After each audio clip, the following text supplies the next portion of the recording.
اور اب آپ کو بتائیں کہ مولانا فضل الرحمان مدارس بل پر ڈٹ گئے۔ خبردار کیا کہ بات نہ مانی گئی تو ایوان کی بجائے میدان میں فیصلہ ہوگا۔ وزیر اعظم کی مشیر رانا ثناء اللہ نے یقین ظاہر کیا کہ مولانا اسلام آباد احتجاج کے لیے نہیں آئیں گے۔ معاملہ وزیر اعظم اور JUI سربراہ کی ملاقات میں طے ہو جائے گا۔ MQM رہنما خالد مقبول صدیقی نے تسلیم کیا کہ مولانا فضل الرحمان کے دلائل کو نظر انداز نہیں کیا جا سکتا۔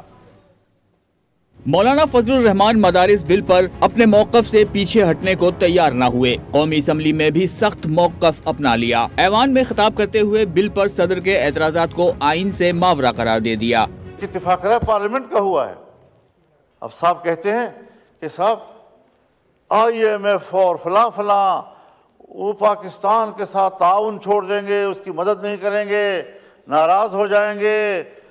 یہ راز تو آج ہم پر کھلا ہے کہ ہماری قانون سازیاں کیا ان کی ہدایات کے مطابق ہوں گی؟ اگر اس سے آگے پیچھے معاملہ گیا تو یقیناً پھر ایوان نہیں، میدان میں فیصلہ ہوگا۔ وزیر اعظم کے سیاسی مشیر رانا ثناء اللہ کا کہنا ہے کہ وزیر اعظم اور مولانا فضل الرحمان کی ملاقات عنقریب شیڈول ہے۔ مدارس کا معاملہ اس ملاقات میں طے ہو جائے گا۔ ملاقات تک مولانا اسلام آباد احتجاج کے لیے نہیں آئیں گے۔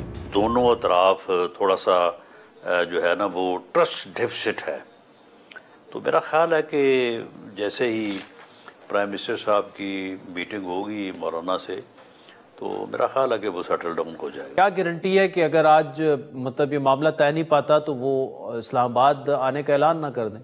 نہیں، وہ ویٹ کریں گے انشاءاللہ۔ مولانا فضل الرحمان کو منانے MQM وفد بھی ان کی رہائش گاہ پہنچ گیا۔ مشترکہ نیوز کانفرنس میں خالد مقبول صدیقی نے واضح کیا کہ مولانا فضل الرحمان کے دلائل کو نظر انداز نہیں کیا جا سکتا۔ انہوں نے مولانا کے تحفظات حکومت تک پہنچانے کی یقین دہانی کرائی۔